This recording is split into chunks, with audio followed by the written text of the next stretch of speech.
Hello, Northern Lifers. Welcome back to yet another in our series of political chats with the candidates in the upcoming October 19th federal election. I'm Marc Gentili, the managing editor of NorthernLife.ca.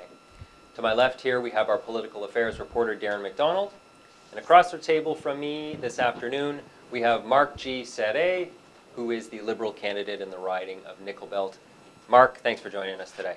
Thank you for inviting me. Good afternoon. Yeah, good afternoon. So let me tell you a little bit about the process. There's no real time limit to our conversation here. We want to learn a little bit more about you. We want to learn a bit about the platforms. We want to challenge you a little bit on some things. We want to hear what you've been hearing on the campaign trail.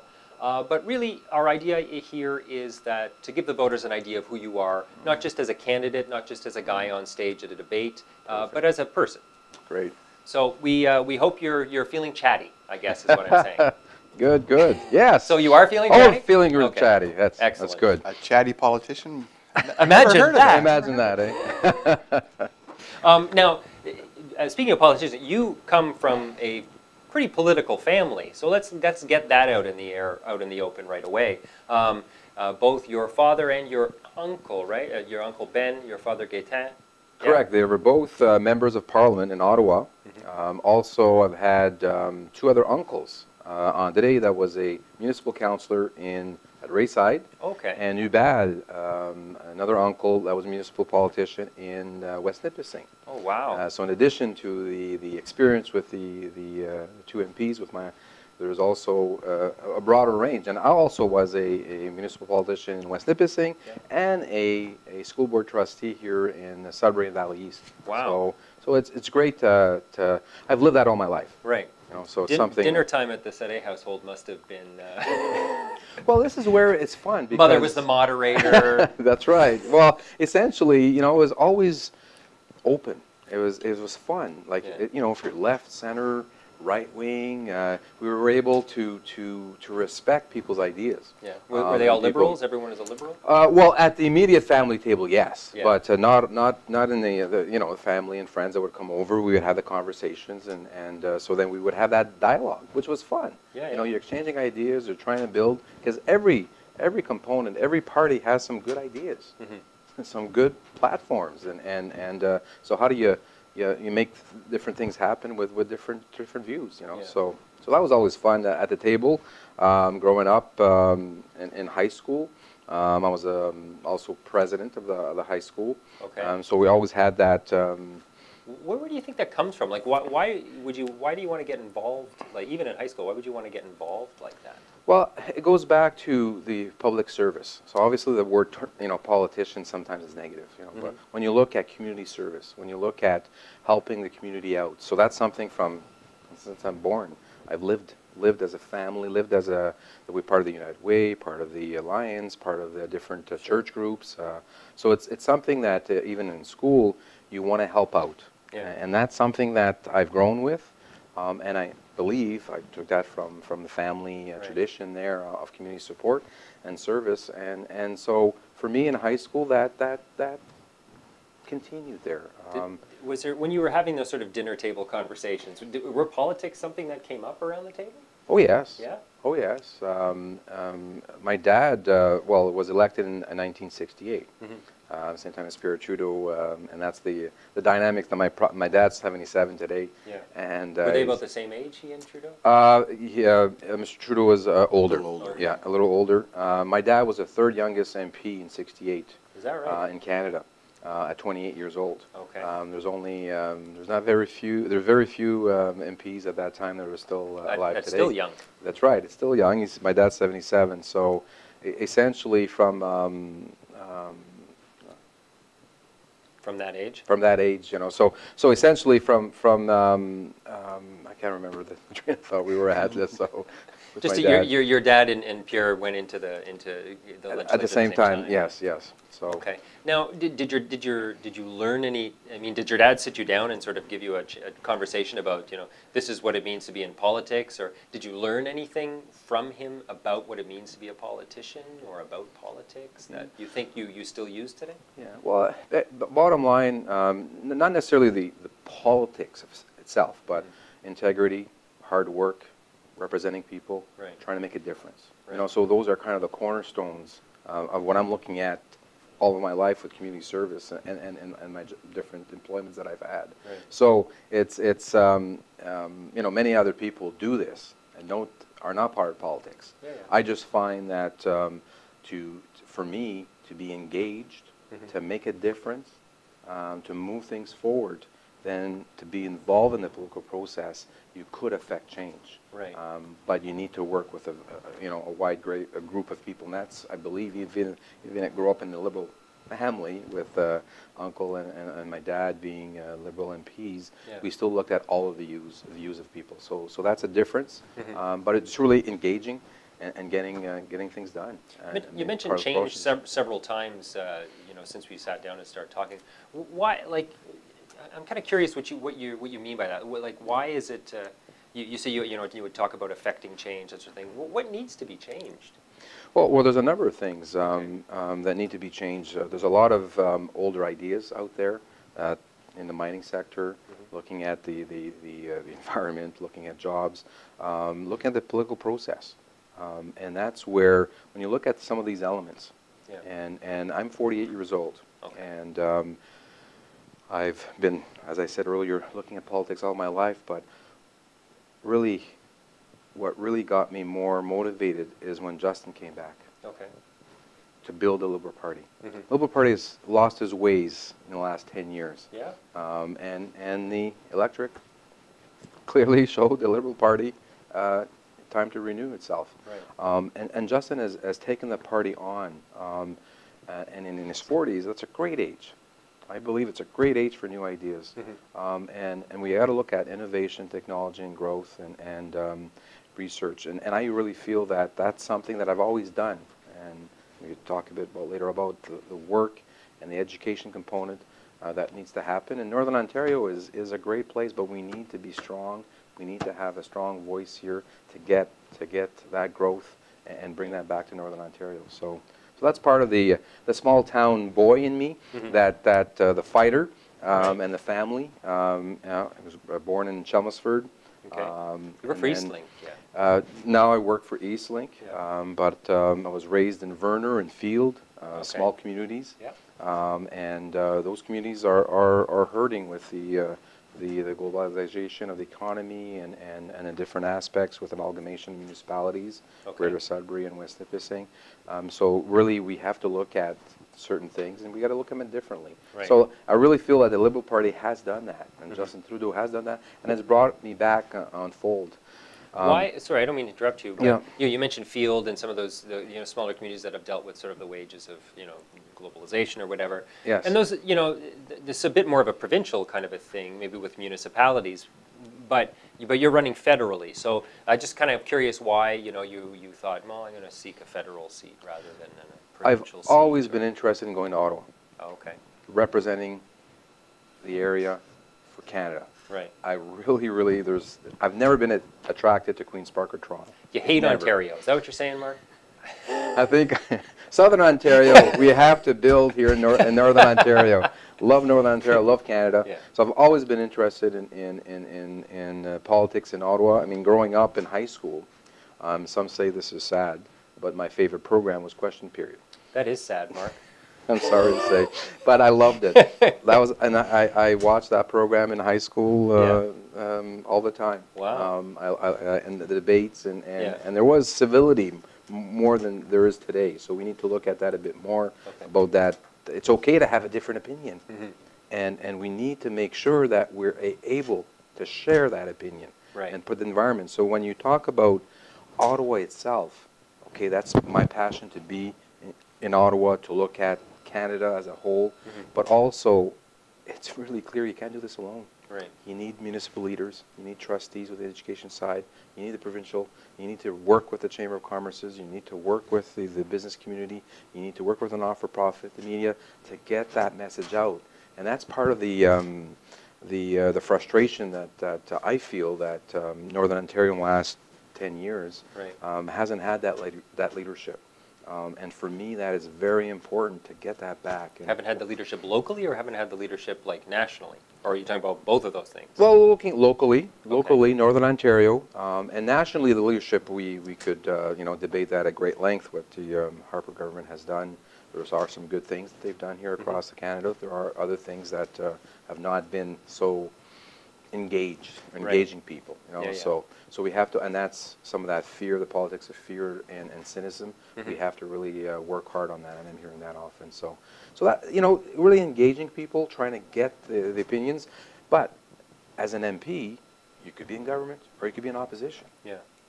The key is working with the public service, working with bureaucrats, working with different ministries, working with organizations. It doesn't matter what political stripes you're from. You bring the organization, you bring an application in, you thoughtful, consideration of all the angles. In my experience as a business person, I've had my own business, and Oh yeah, what was? and I didn't we know. had telecommunication, internet, and phones. What was the name Family-run of it? business, PhoneNet. Oh, I didn't know. So we ran Okay. that, and we actually sold it to a local company here. And now the last 10 years, I've been working on the business side of things with Eastlink Okay. across Ontario. So that's where, when you look at being able to cross this beautiful province and working with organizations, working with Chamber of Commerce, working with businesses, I really feel that I could do that within Nickel Belt. Nickel Belt is a huge riding compared to others. But it's an area that I'm very familiar with, as I said earlier. I was born in Chelmsford, raised in Verner and Field, and crossing the different from French River to Killarney to Gogama. You wrote and us all a the column greater about lessons learned on the French River. French River. So I mean, that's something from a French-Canadian background with the outdoors and the sports and the camping, the hunting and the fishing. This is a great place to live. We just have to get that industry, get some innovation, and get some new ideas and some new blood here to make that happen. Interesting to me that your father ran with Pierre Trudeau at the same time in '68, when at a time when there's a lot of social change, and when Trudeau came in, there's a lot of laws and bills he passed that really changed society. His son also has a lot of those same ideas, and I would like to sort of get your thoughts on that. When Pierre came in, divorce laws changed, the prostitution laws, the abortion laws. I took a very independent line with foreign relations. Justin Trudeau is also, talking about a lot of fairly serious changes. The pot laws, assisted dying. That question has come up. How comfortable are you in the direction that the party is going, and what do you think about some of those issues? I mean, I know they're tough. It's kind of a tough question because people are very passionate about abortion, but Justin Trudeau has certainly drawn a line saying that candidates must be pro-choice. So I just wonder, how comfortable are you with that aspect of the plan? Yeah. Well, clearly I'm very comfortable with it in the sense that the Supreme Court of Canada has been clear on some of these issues. We set up the charter, as you mentioned earlier, with Mr. Trudeau. Pierre Trudeau set up the Canadian Charter of Freedoms and Rights, and that is a cornerstone. We're proud of that as Canadians. We're proud of the fairness. We're proud of the diversity that Canada is today, and so a lot of these issues, and there are other issues that are coming forward with the right to die and assisted suicide.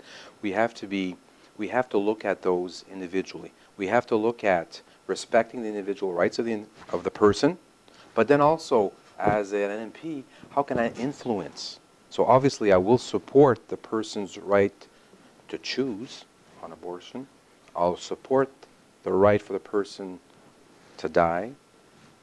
But what can we do to, as an MP, as a member of Parliament, to put in education, to make sure we put in some criterias that are respectful, that we provide, the research, that we provide, like I said earlier, the education to make sure that there's informed decisions. That we could play as a role as government, and that's very important for me. So if we put those criterias in, but we must respect the Supreme Court. We must respect the individual rights, and that's something that so if you look at that as a cornerstone, I believe in that. Now, I really believe that you could, as a member of Parliament, then look at the details and see how can we make that so that there is a respectful, inclusive, moral compass legislation that will be balanced. And sometimes on the political spectrum, you don't always get the balanced approach. Yeah. In the last 10 years, some would argue that there hasn't been that balanced approach. And that's what Justin's bringing to the table. This is the fairness, the balance, the compassion. So how do you do that? And as an individual, I've grown up with that all my life. Yeah. So I really believe that I'll bring those values to the table in committee, in legislation, so that we could make some changes, to enhance that compassion component. So I'd like to broach another sort of generational topic that everyone's dealing with right now, and that's the niqab issue. Yes. In Quebec in particular, a lot of people are uneasy with that idea. They see it as a form of oppressing women, whereas the court rulings have looked at it as a human rights issue. Do people have the right or not? It's certainly costing the New Democrats some support in Quebec at this point. What are your thoughts on that? Harper has been criticized, for playing up that card for political advantage, but there are a lot of people who are genuinely not comfortable with the idea of, a woman covering herself because of religious reasons, almost making themselves anonymous. So where do you stand on that?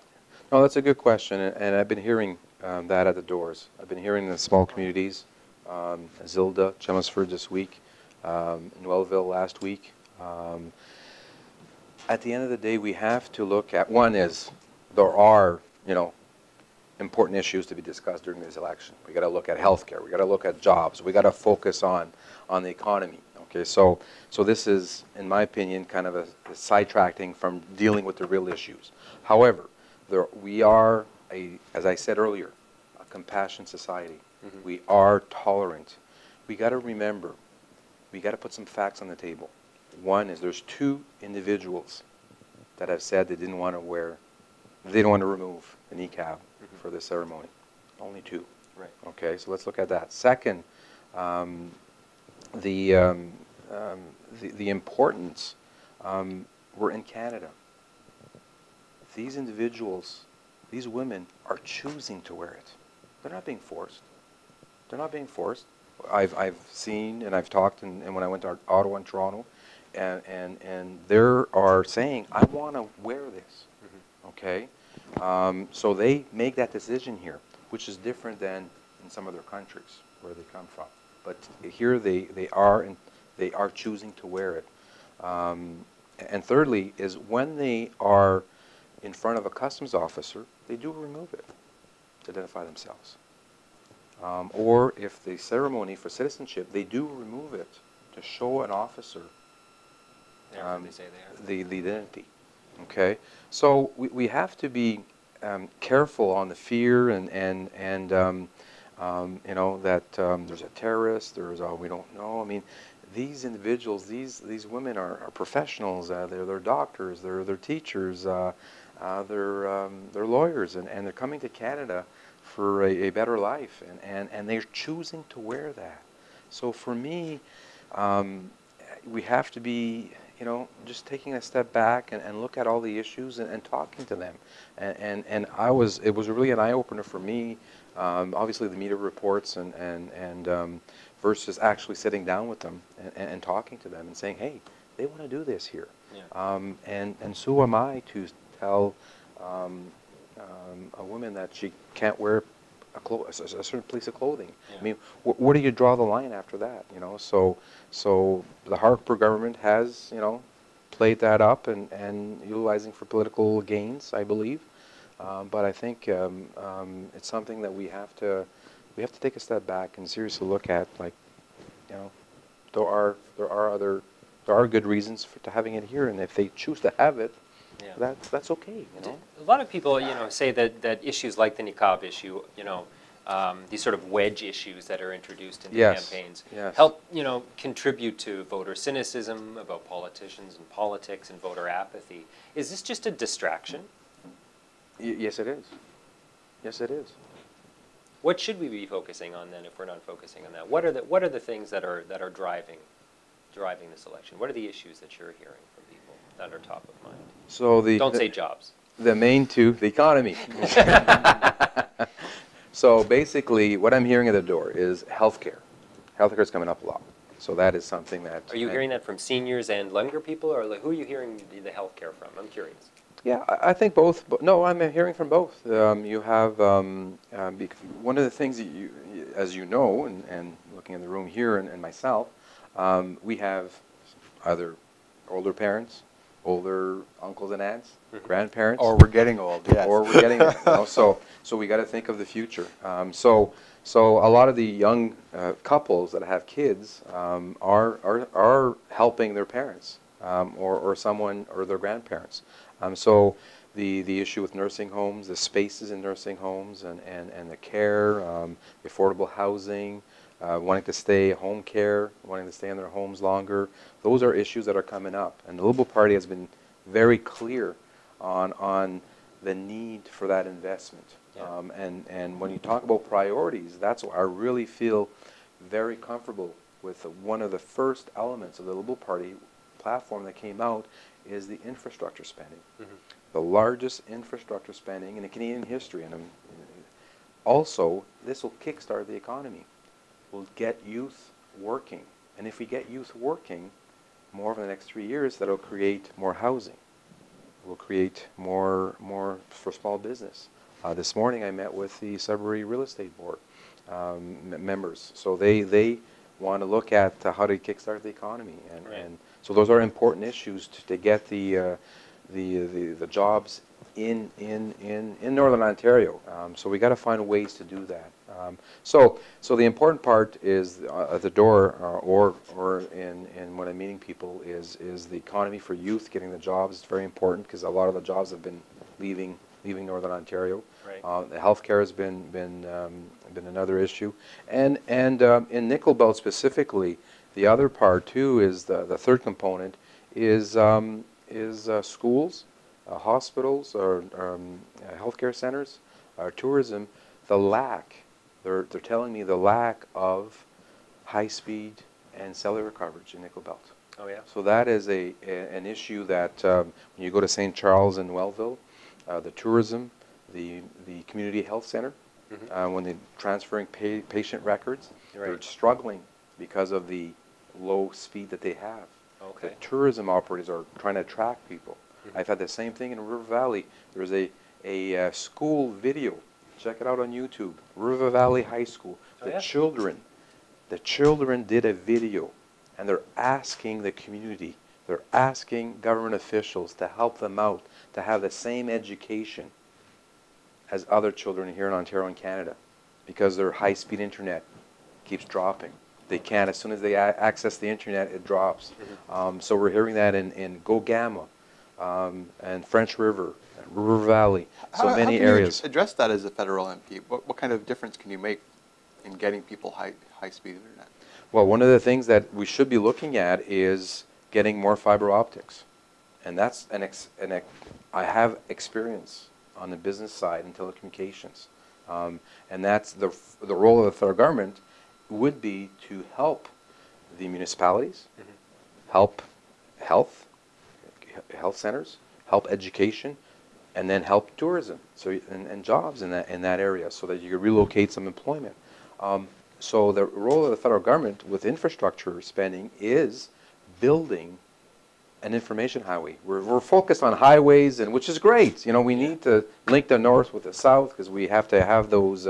Highway 69 is very crucial to the development of the area. But we also have to have bandwidth. We have to have that pipe to make sure those small communities stay alive. Yeah. And the kids that are there, and as I mentioned, the other four elements, they do that. So the role of the government here is to work with the organizations to develop a business plan.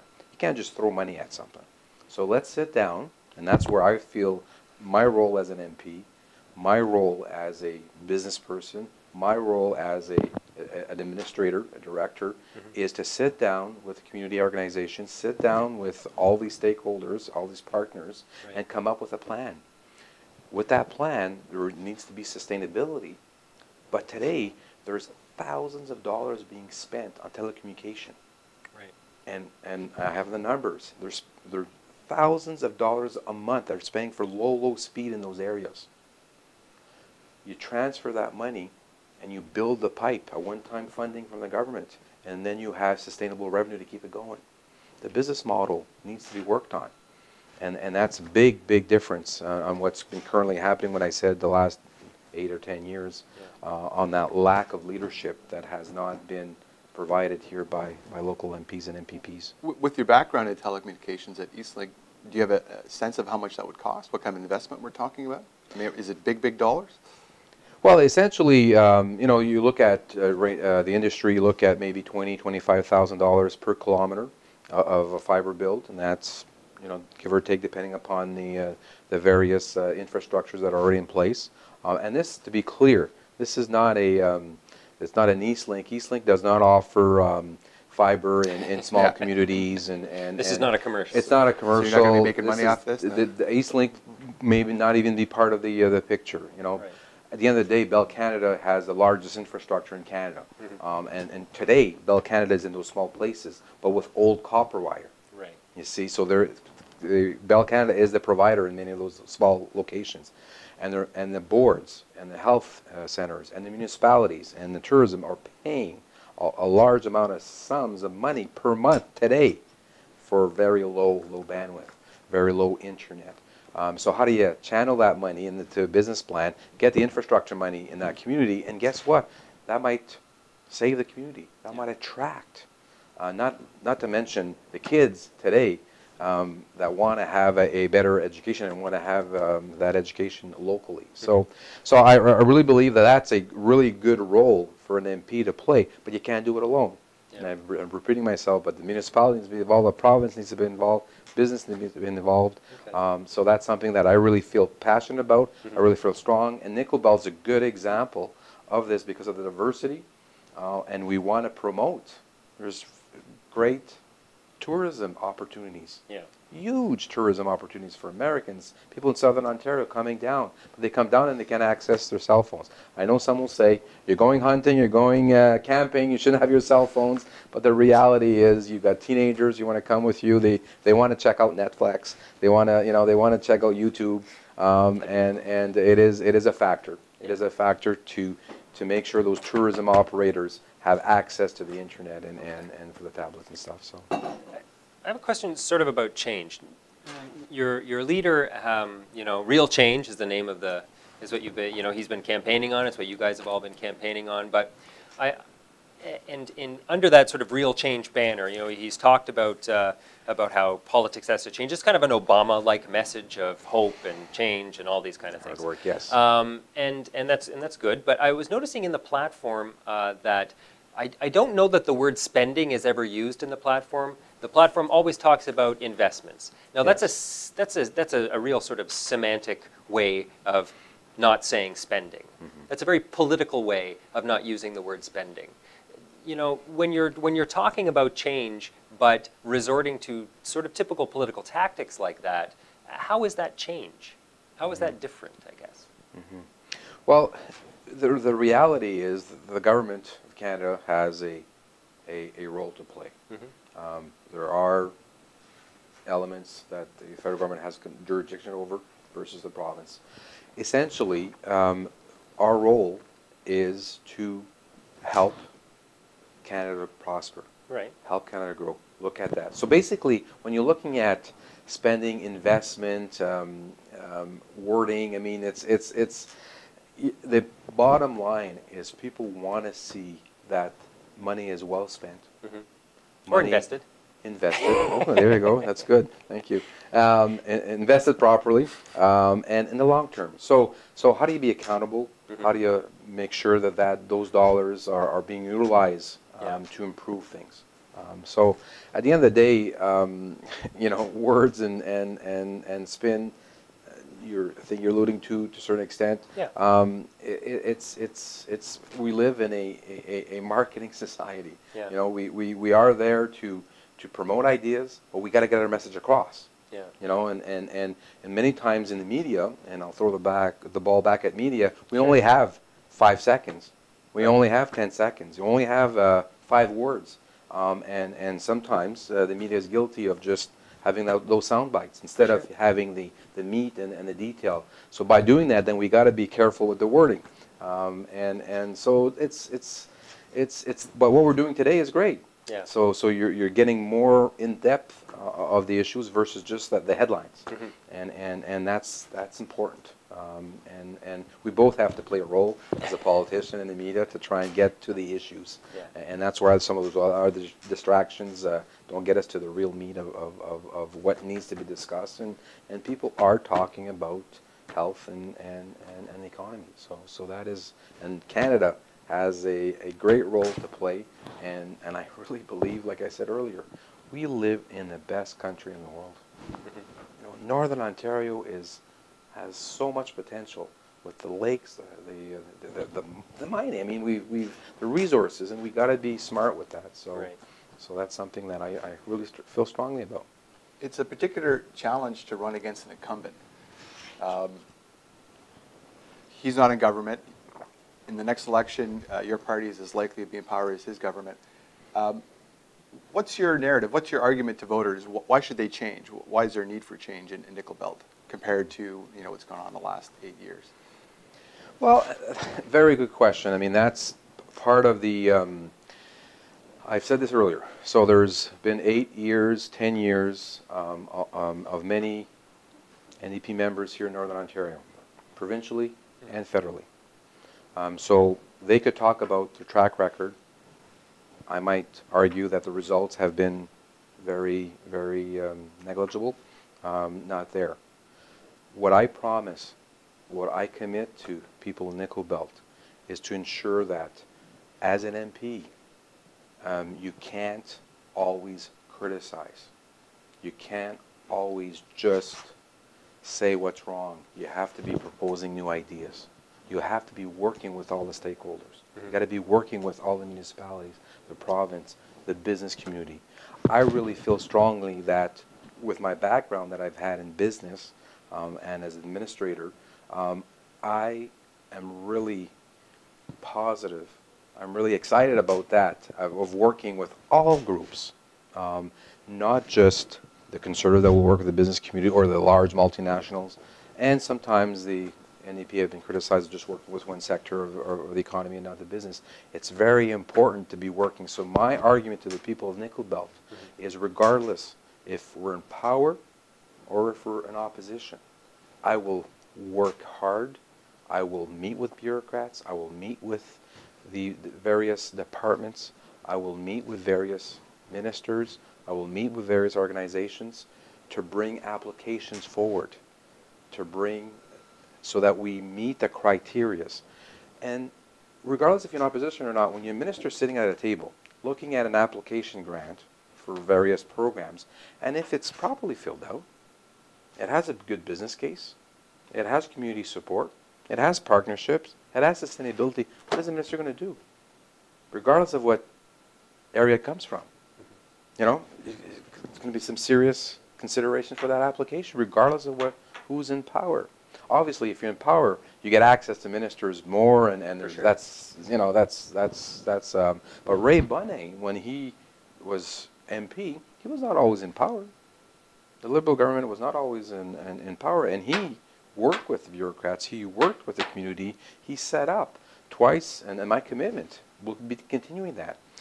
My commitment to people in Nickel Belt will be setting up roundtable discussions twice a year with municipalities. We have 4 major municipalities within Nickel Belt. We have French River, Warren Marks Day, West Nipissing, and Greater Sudbury. We have unorganized townships, Killarney and Gogama. And I will say that the current MP has not sat down with the municipalities and asked them, what are your 5 priorities? What do you want to accomplish? And so we got to do that. So you may be right. I don't know if Claude sat down with these people or not. So I'll take your word that he hasn't. But one could argue that because Claude Gravel has been able to hold on to his seat for so long, has been able to win that seat consistently and strongly in election, that his values align quite nicely, or at least voters see that their values align quite nicely with his, with him rather. Why should they change? What can you offer to them that Claude Gorel isn't? Well, Claude won 2 elections, Mm-hmm. and he lost 2 elections to Ray Bonnet. What I offer differently, as I said, some passion, some energy, some business experience to move and get some results.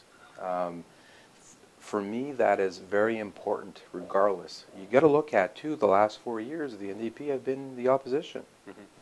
The Liberal Party has had 34 seats in the last Parliament. Yeah. As I said earlier, the Liberal Party lost its ways in the last 10 years. So maybe it was easier for Mr. Gravel in the last few elections. Now he's going to have to work for it. You know, I'm working hard. And regardless of the results of the election, Mm-hmm. you know, the person that will win the respect of the people of Nickel Belt and will lead Nickel Belt. Yeah. I'm saying that I'm going to work hard, and I know Mr. Gravel works hard, but I'm going to work differently than Mr. Gravel. I'm going to work differently with what I said earlier about meeting with organizations, seeing what their priorities are, Mm-hmm. trying to bridge those gaps regardless of the political affiliation. Let's do what's best for Nickel Belt. Let's do what's best for Greater Sudbury. Right. We have to work with the city of Sudbury, with the MP that's there. So we got to do that. So I feel strongly that I bring that level of energy, that passion, some of that innovation on technology research that maybe has not been part of Nickel Belt in the past. So asking the people of Nickel Belt to look at that differently, and as I said earlier, I'm 48 years old. I want to try and make that difference, and I got some good years left in me. Just to kind of wrap up the incumbent discussion, one Mm-hmm. thing that's come up at the debates is the dementia strategy that Claude Gravel talks about. Now, he blames it on a Liberal MP. He says that forgot to stand up, and that's why his dementia strategy didn't pass. And it's something that he sort of tweaks you with at the debates. And you have a response. Well, first off, the dementia strategy linked with different dementia diseases and the Alzheimer's strategy nationwide is very important. We need to have this in place. So I commend Mr. Gravel to bring this forward in the last few years. He's worked hard to get this, to get the awareness out. But we got what I have objections with is his repeat. Every time he talks about it, he says, "Oh, the bill was defeated by one Liberal." Right. Leadership is taking ownership. Mr. Gravel has had 4 years as a private member bill to work on this. The bill states that Mr. Gravel's, in his own bill, is stating that he wants to have Mr. Ambrose, Mr. Health, set up a process to dialogue with the provinces to set up a dementia Alzheimer's strategy. He's failed to even do that. So there's no dementia bill here. There's just a asking the federal government. So he should be talking to the federal government and saying, why did your members vote against this? The Liberal Party had 34 members out of 308. The Liberal Party is committed to having a dementia strategy. In the 2011 election, the Liberal Party had a detailed Alzheimer's dementia strategy that looked at research, looked at testing, that looked at bringing the provinces together. And it's clearly very important. So let's not play politics with this issue. Also, there's 4 NDP members that did not even vote. He fails to mention that. There's 50 or 60 Conservatives. The Liberal Party is committed to dementia strategy. And that's the good news. The Liberal Party is committed to it. The NDP is committed to it. Let's Right. work together and make this happen instead of blaming one individual. Mrs. Jones has apologized. She came up and says she apologized for that. She made a mistake. There's also a Conservative member that voted for the bill, and at the end of the vote, changed his mind. Mr. Gravel never mentions that. Yeah. Like, look at the facts, and that's all I'm saying. So if you want to bring it up, let's bring it up, but let's get all the facts on the table. But let's look at some positive. It is an important issue. It is something that touches me personally, and we need to make this happen.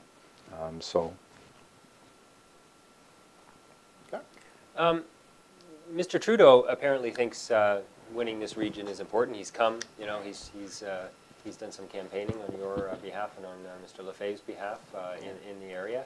Why is the North important to Mr. Trudeau?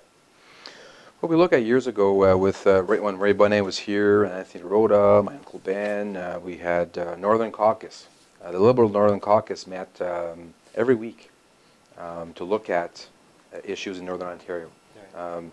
Nickel Belt has always been, when you look at swing riding, in the sense that the Nickel Belt will switch between Liberals and NDP. Mm-hmm. And when you look at the history of Nickel Belt, many times, the majority of the times, whoever is the member of the party Nickel Belt is also the member in Ottawa. So there is that synergy. Stéphane Dion is coming next week, and he'll be talking about the importance of Nickel Belt, how it translates into Ottawa, right. From what people are thinking and switching over. So for having Mr. Trudeau come to Nickel Belt in Sudbury, very important. We have Anthony Rhoda in Nipissing. We have Heather and Algoma.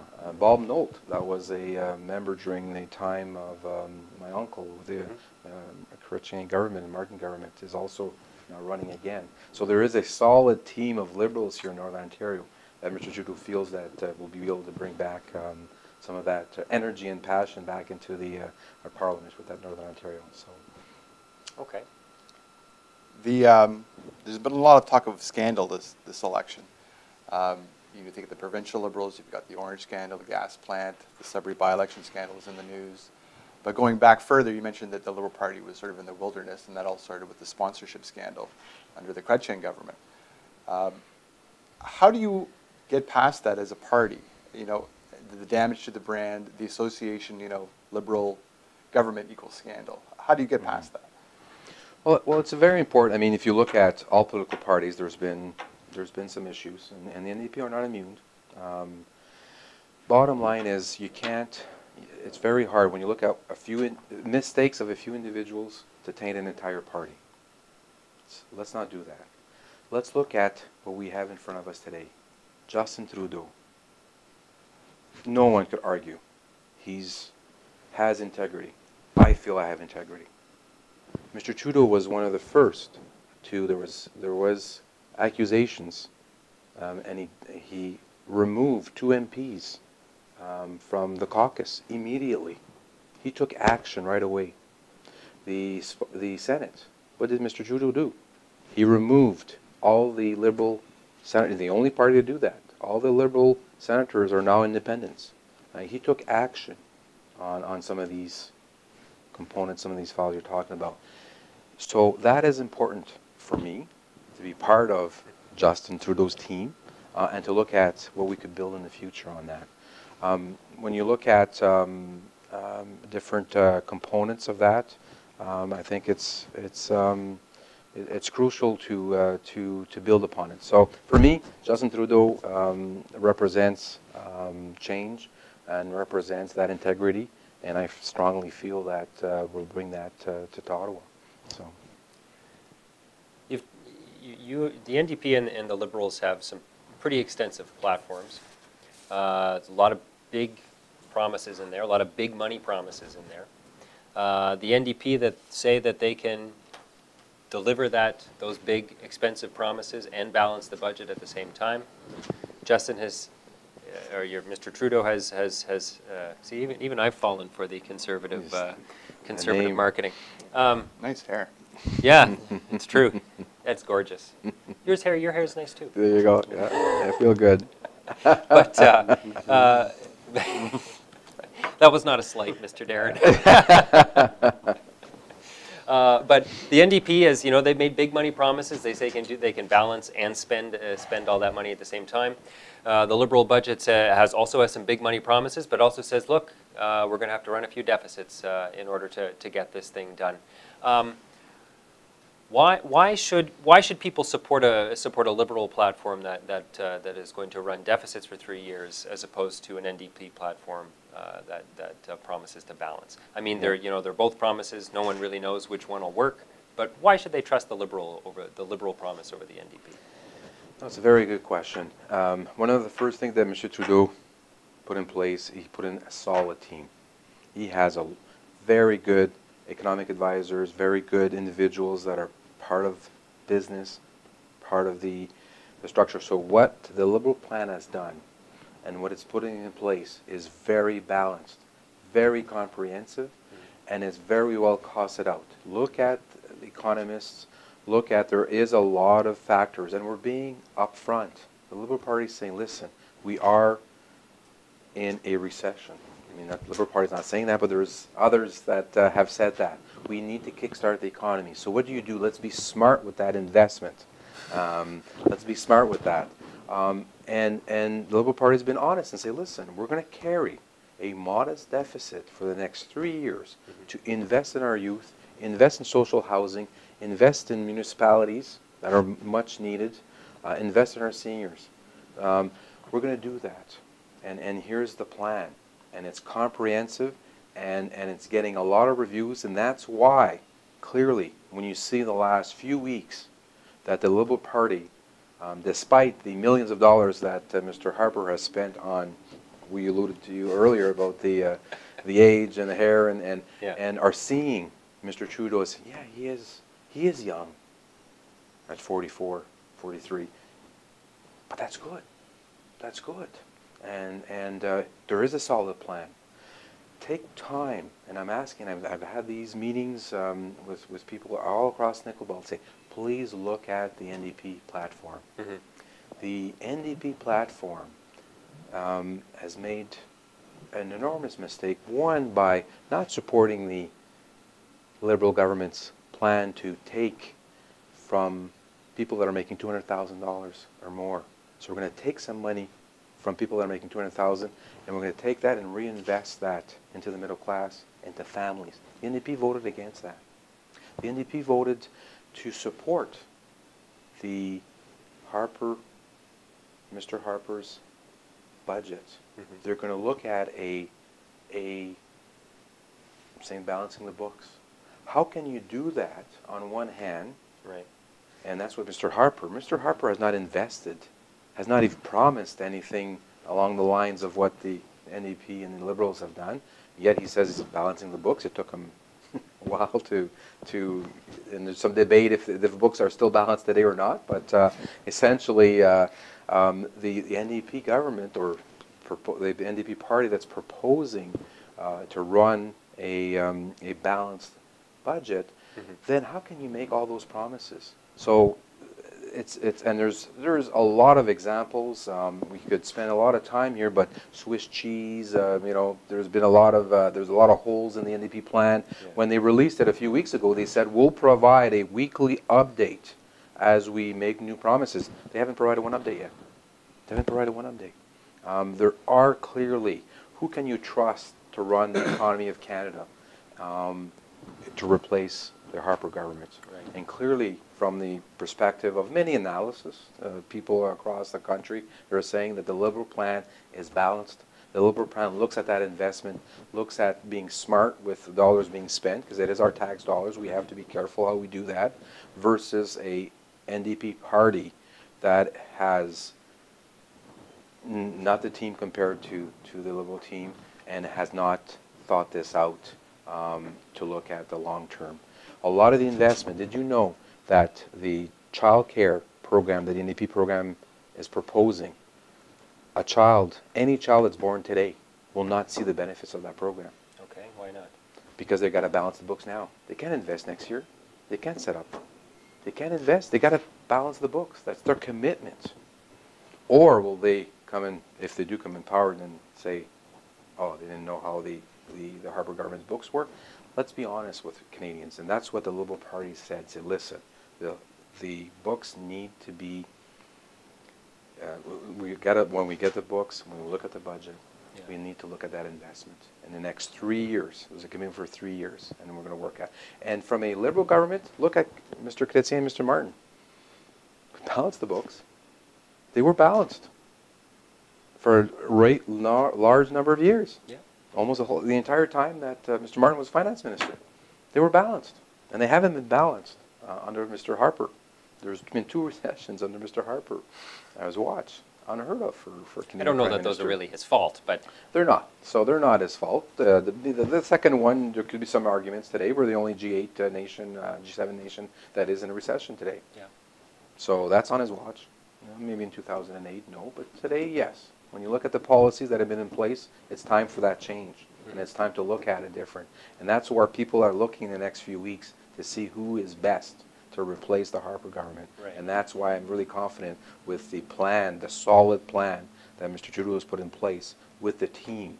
Compare, and that's why I feel with what I hopefully will bring to the table, Yeah. with business experience, Sure. with advocacy and some energy, some passion, then I'll be able to go and get access, work with the Paula 5 here in Sudbury, Yeah. work with Anthony in North Bay, and work with the other members of any other party provincially, and get the monies here in that investment to make a difference in our communities. So. Bring the discussion back to Nickel Belt a little bit. Yes. It's a fairly diverse riding. There's not a whole lot of immigration there, but there's French, there's English. There's also First Nations. Yes. And I want to ask you specifically what kind of efforts you're making to reach out to First Nations to campaign there. Just what's your approach there? Well, there's 3 First Nations in Nickel Belt. Very important. We had Garden Village that's now part of North Bay today. And when we look at the First Nations, we have to really, what we've done as Canadians, the First Nation communities, is really appalling.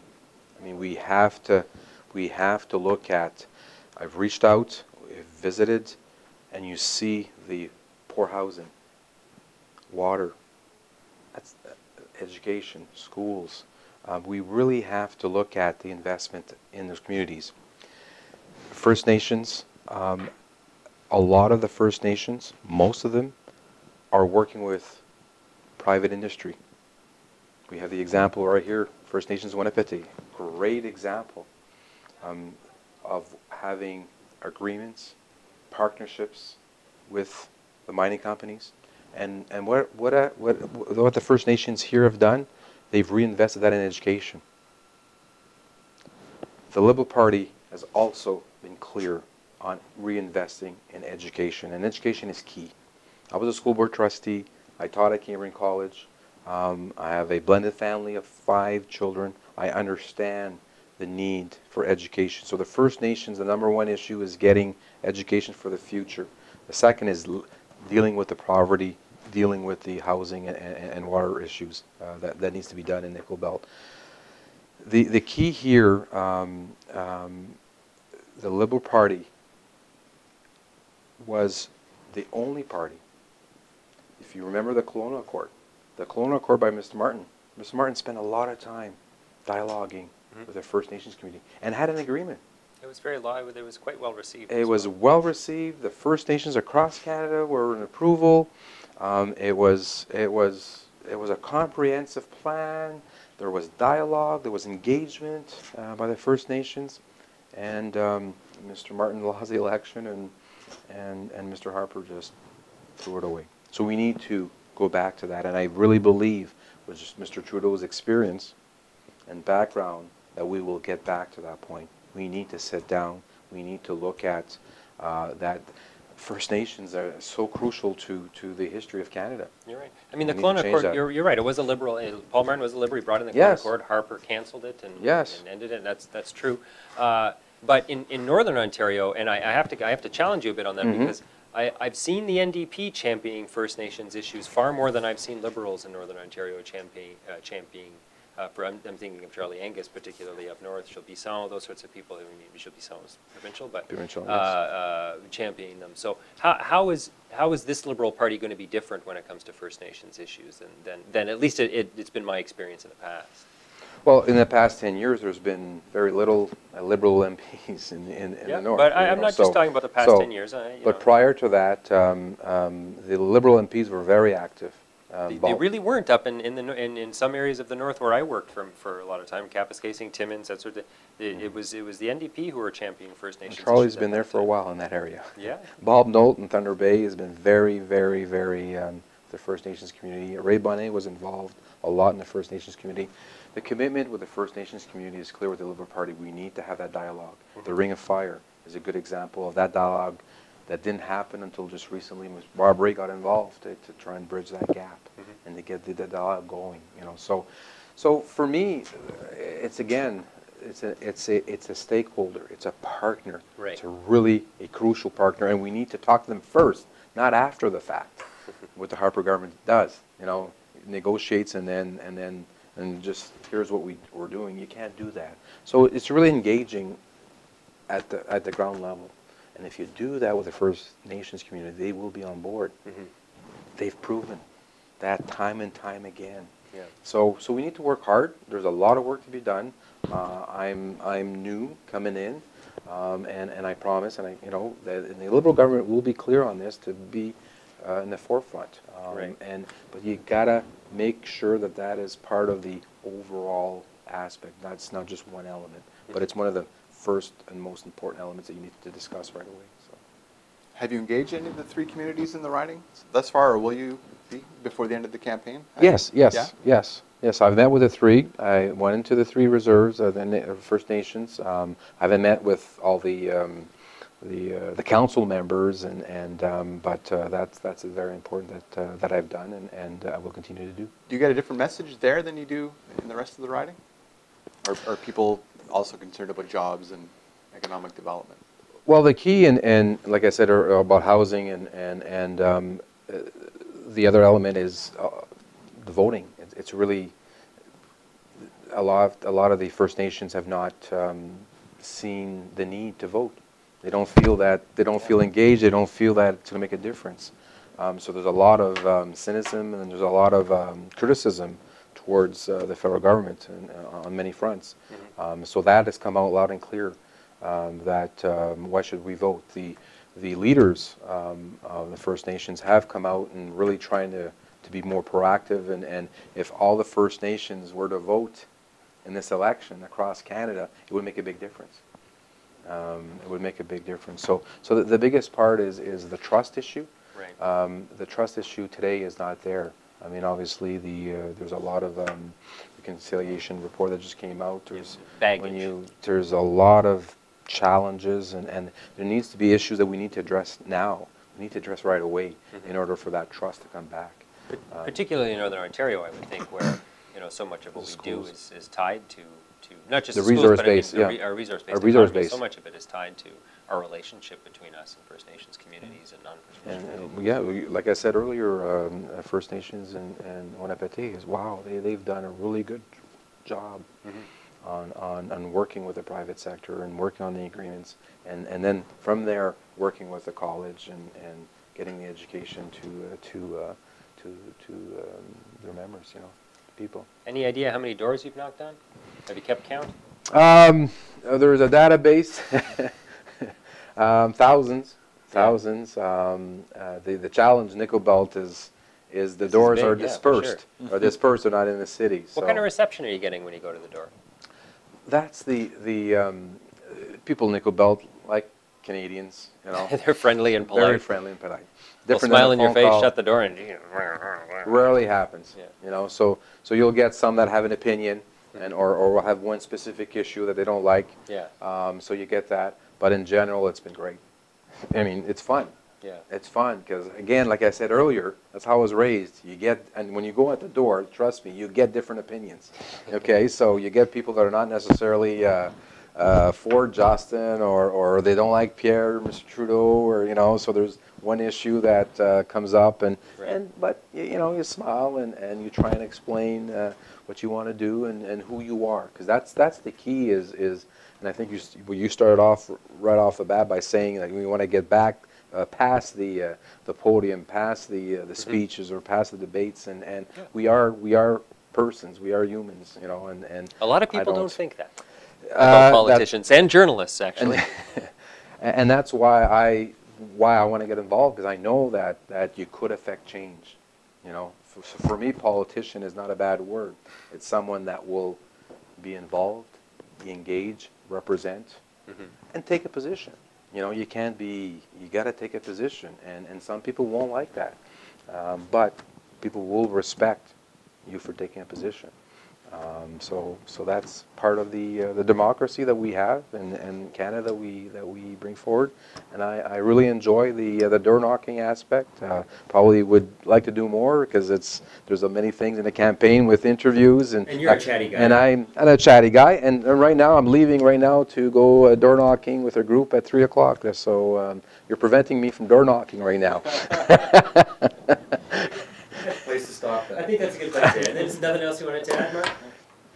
No, I really appreciate the opportunity. I mean, that's where, you know, anybody, and when you look at in an election, there's about 1,500 people across Canada that put their name forward to be a member of Parliament. There's going to be 338 that will have that privilege. So at the end of the day, everyone, an incumbent or any that's put their name forward, people should have that respect for the individual to take a position, to put their name out, and I feel proud of being able to do that. You know, 1,500 people are across Canada is a small number of people but only 338 individuals will have that privilege of representing us in Ottawa. So I really appreciate the time, and thank you. Thanks for joining us today. Thank you. Thanks very much for sitting down and listening to our chat today with Marc Serré, the Liberal candidate in the Nickel Belt riding. For NorthernLife.ca, I'm the managing editor, Mark Gentili, with Darren McDonald, our political affairs reporter.